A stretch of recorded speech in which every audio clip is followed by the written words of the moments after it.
So, hey, it's Simon Rosenberg from Hopium Chronicles, and this is our monthly gathering of our paid subscribers, the people whose financial support makes this place go, and it allows us to spread this hopium all around. And so thank you all so much for being part of this incredibly wonderful and community that's doing so much good for so many people. And I will say that I want to start off by just saying thank you all for all the work that we've done together going back to March and April of last year when our first sort of political effort was to help win in Wisconsin in the Supreme Court seat. We then moved on to Jacksonville, Florida, and Ohio and Virginia, and were involved in a series of other races and campaigns that were very successful. We just were recently helped flip the Tom Keene seat in Orlando. We've done a lot of good together, everybody. And I will say that what I'm really proud of is seeing in the chat all the folks who are working for Tom Suozzi. You know, one of you wrote the other night that you were part of a phone bank that was 100 people just in your organization alone, right? Not just the big phone bank, Wow. For Suozzi. And that our community now has raised close to $90,000 for Tom Suozzi. It's very likely that we'll be the single largest donor fundraiser to the Suozzi campaign, right? Which is pretty amazing given that we weren't even around less than a year ago. So thank you all. I mean, clearly the priority for everyone tonight is to make sure you take a shift of calls or texts or canvassing to give a little bit more money if you got it. We saw the polling today. 2 polls out today had Suozzi up 3 points and 4 points, consistent with both what we're seeing in the early vote and which has been positive and encouraging. And the other poll that was taken just a week ago, I mean, everything indicates that he's got a slight lead, but as all of you know what that means, right? We only win if we do the work here in these last 5 days. We should win. If everyone in this community can take an extra shift or give a little bit more money, because the volunteer, you've been seeing the posts I've been sending. I mean, there's been a huge outpouring of volunteers in the district. And so I'm really encouraged by all this. This is going to be a big win, folks. I mean, given the dysfunction we've seen in the House in the last few weeks, if somehow they pull out this victory, it will be a terrible blow for all of us. And so the stakes here are really high. Please do one more thing if you can before Tuesday. And thanks everybody for what you've already done. It's made a huge difference. Let me talk about politics now. And I'll go about 15 minutes and then we'll have time for discussion. So, I'd like to say my grounding statement about where we are is that Joe Biden is a good president. The country is better off. The Democratic Party is strong in winning elections all across the country. And they have Trump, the most unfit man to run for president in our history. And that when I look at all of that together, and if folks can make sure that you're muted, by the way, that would be great. And when I look at all that together and put that together, I would much rather be us than them. And it's why I'm so optimistic about 2024.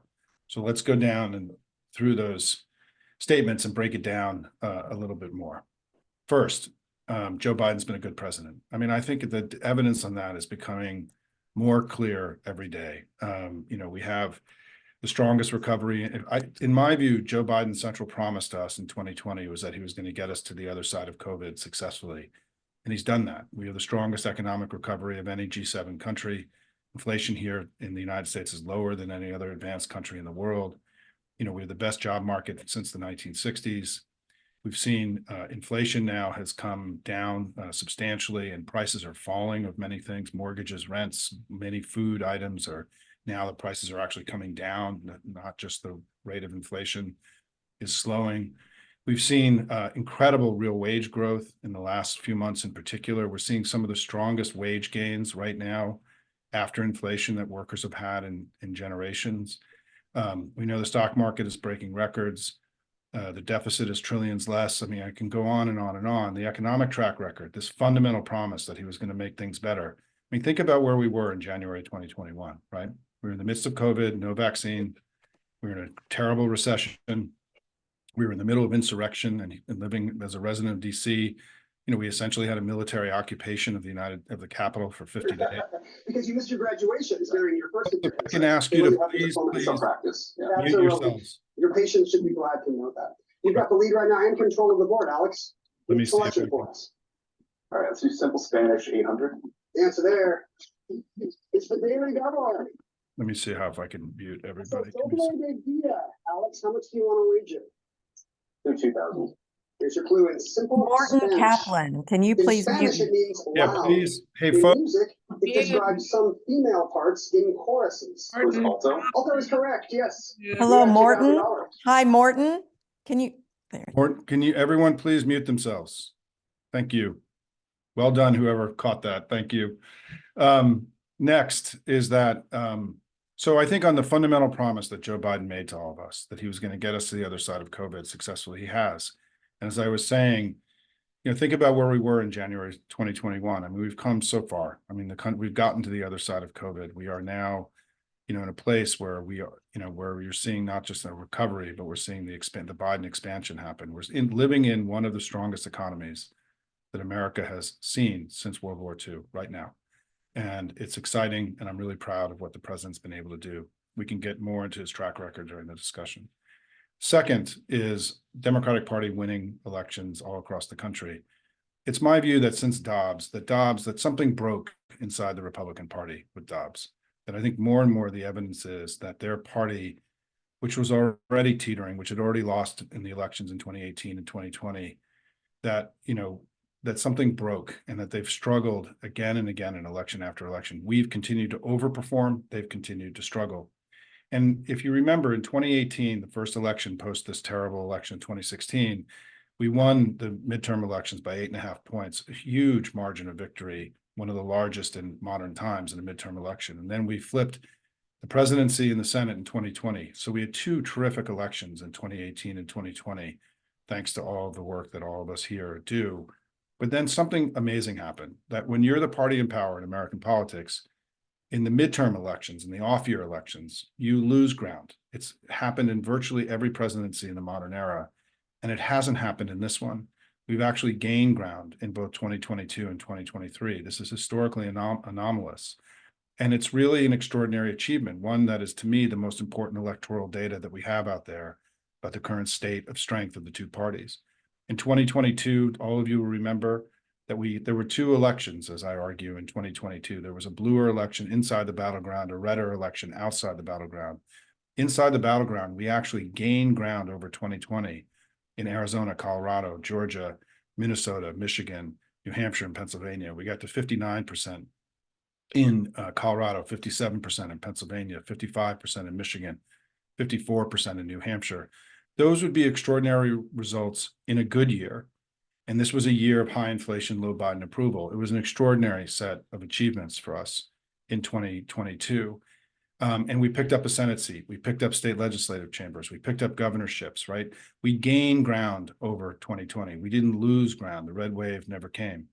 And then the question was, would that continue? Was this some kind of structural change? Was it unique to 2022 in the dynamics, or is there something that had changed in American politics during the 2022 cycle? And in 2023, what we saw is we did even better in elections all across the country in 2023 than we did in 2022. We flipped the Wisconsin Supreme Court seat. We flipped Jacksonville and Orlando, Colorado Springs, two of the largest Republican-held cities in the country. We took away the 6-week abortion ban in Ohio, getting 57% twice in Ohio, right? Not an easy state.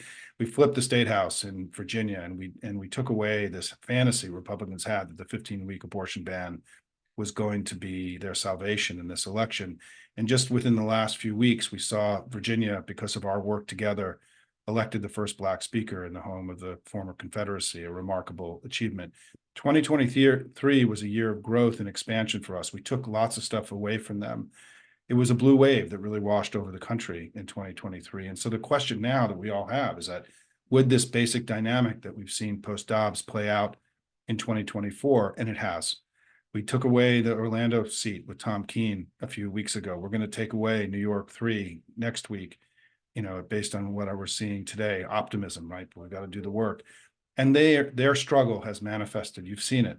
Trump in Iowa, there was incredibly anemic turnout. They spent $100 million in Iowa. It was a competitive race. The candidates were there all of the time. There were many debates, and their turnout was much lower than anyone anticipated. And then New Hampshire came, where there was a chance for Trump to show that Iowa wasn't a fluke, that somehow he was the strong candidate. Remember, in Iowa, I have the statistic. He got 56,000 votes of Republicans in Iowa. 700,000 Republicans did not vote for him that night. So, 93% of registered Republicans did not vote for Donald Trump in Iowa. If he was this strong Titanic figure, why didn't people show up for him, right? So then he had New Hampshire, where he could show how strong he was. And he underperformed public polling by 10 to 15 points on election night. The election was much closer than anybody anticipated. Another week showing another sign of Republican struggle. And now we're seeing what's playing out in the state parties all across the country in the RNC, right? The RNC is broke. We know that many of the state parties in the battleground states, which were overtaken by MAGA, have become completely dysfunctional and leaderless. Their thing is a big mess. Their party has splintered. We know from data, right? In 2022, part of what happened was these Trumpy candidates were unable to bring along the non-MAGA part of the Republican Party along with them, that the party splintered in 2022. And many of these non-MAGA voters either didn't vote or voted for our candidate. It's why we did so well in these elections. That same basic dynamic is the likely scenario in 2024, that Donald Trump, who's now ultra MAGA, super MAGA, MAGA squared, right? MAGA on steroids, is going to be far more repulsive and unattractive to this non-MAGA part of the Republican Party. And how big is that, right? How big is that part of their party? In what we're seeing in the polling in Iowa and New Hampshire, and these were with real voters, right? These are with people who are voting, saw TV ads, saw candidates. It's about 20 to 30% of the Republican Party that is expressing enormous reservations about Trump, if he's indicted, or all the various things that are being tested. And in Iowa, I'll give you to me, what was the most remarkable polling stat we've seen so far this year was that in Iowa, in the NBC poll taken on the Sunday before the caucus, 43% of Haley voters, and that was 20% of the electorate, the Republican electorate, said they would vote for Biden over Trump. That comes out to be at a national level about 5 or 6% of the national vote, right? If that plays out in this election, moves from Republican to Democrat, that means that becomes a blowout election. That's how we get to 55, right? And this memo that I wrote back March of last year, which argued that we should be trying not just to win in 2024, but to go big and get to 55%. This level of crossover voting from one party to another is unprecedented in the time that I've been in politics since the 1980s. We've never seen polling before where so many voters of one party were already this early so willing to vote for the leader of the other party. And so the warning signs are there for Republicans. Donald Trump raised less money. I mean, he spent more money in 2023 than he raised. He's burning through his cash. The RNC is broke. He's showing struggle in these early states. Haley's not going away. Their thing is a huge mess, as we've seen just in this week. And so this basic dynamic of Democrats overperforming expectations and Republicans struggling, I think will carry on through the 2024 cycle. Finally, Trump and who he is now. As I say, the most unfit man to run for president in our history. And I'm going to spend a minute going through this because I think it's really important, because we have an obligation to tell our fellow citizens the truth about who the nominee of their party is going to be. To me, Trump is much weaker now than he was in 2016 or 2020. He's campaigning not from the White House as he did in 2020, but from the courthouse. He's far more degraded. He's far more extreme and dangerous than he was in 2020. His agenda is far more, he's even for Trump, right? He's gone way beyond what he was in 2020. His performance on the stump is far more erratic and disturbing than it was. And then finally, what we know about him is that, as I mentioned earlier, that they're having incredible campaign struggles. The actual operation underneath has got real serious problems. And so to me, when you add all that up, right, he's a far weaker candidate than he was, and he lost the last election. And it's a central reason why I'm so optimistic.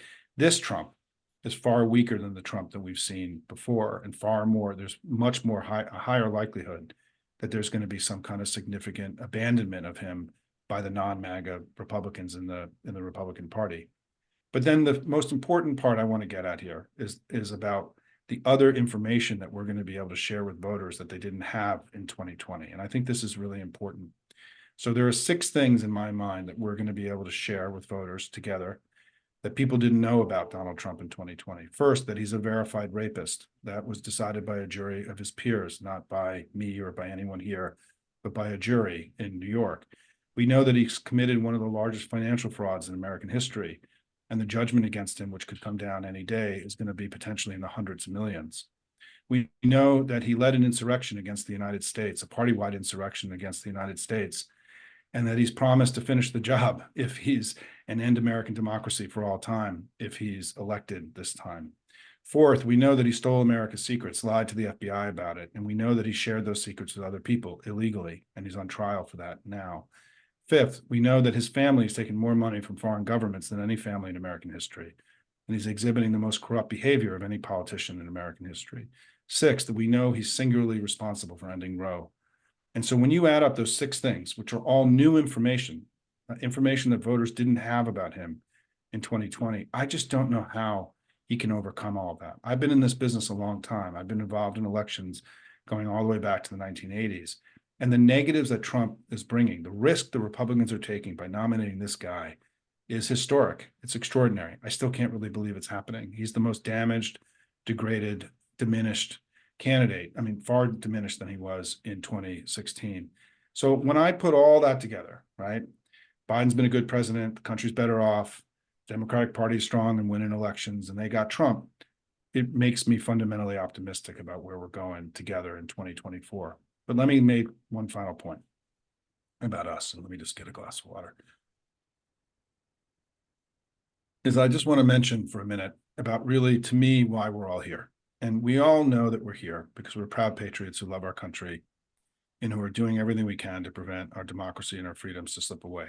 We're not going to allow it to happen on our watch. That's why we're all here at Hopium. And that's why you guys are doing all the work every day. But when I think about why I'm here and what I'm doing and why I began Hopium, I come back to this basic understanding that in 1941, FDR, in the State of the Union speech, gave what is probably the most important political speech ever given in American English, where he laid out a vision for the world that it would be based after World War II on freedom, on 4 freedoms that he laid out, right? And then he said, rather than dominion and authoritarianism and totalitarianism, that we're going to build a world and a system based on freedom. It was in essence an exportation of the American system to the rest of the world, if you want to think of it that way. And those 4 freedoms were then baked into the charter of the Atlantic Charter, which began the partnership between the United States and the UK. They were the foundation of the United Nations Charter in 1945.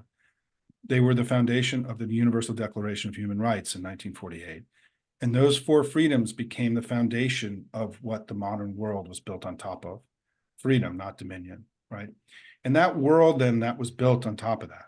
The world, the global liberal order, Pax Americana, all the various terms for it, the American-led system after World War II, has created a golden age in human history. We've seen life expectancy go from 45 years to 71 years. We've seen extreme poverty plummet despite huge population growth. We've seen more people living in democracies than any other time in human history. Today, and over the recent decades, there's never been a greater time to be alive, to pursue your dream of whatever kind of person you were, wherever you lived in the world, than any time in human history. And what's important for us as Democrats is to realize is that we did that. Our party did that. That didn't just happen. That was a design. That was a theory. That was a strategy. It was a plan by FDR and all that have come after him. That we, our party, has created a golden age for humanity in this time that we've lived in over the last 80 years. And that world that we invented, that we created, that we fought for, that we went to war for, is under threat in ways that it hasn't been in a very long time. And that's why we're all here, because the stakes about keeping our freedom and our freedoms and our democracy here is running parallel to a global challenge against our global system that has created more opportunity for more people than any time in human history. And I just want to say as a Democrat, what inspires me and the reason I get up and I do all these events and I'm working my butt off is that I know that I'm part of what may be the single most important political project in all of human history. We've done more good for more people than any other political project that there's ever been, us, the Democrats. We're the heirs to all of that. And it's why we're fighting. And it's why the fight that we're in is so meaningful.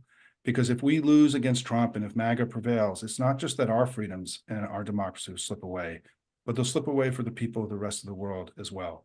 The stakes here are enormous. Our party was called in the 1940s, and we rose to the challenge. We're being called again, and all of you are rising to the challenge. That's why we're here. It's so important for me, so inspiring for me to be in partnership and to be in this fight with all of you. Thank you all for what you do every day. Thank you for being part of the Hopium community. And let's get to questions, everybody.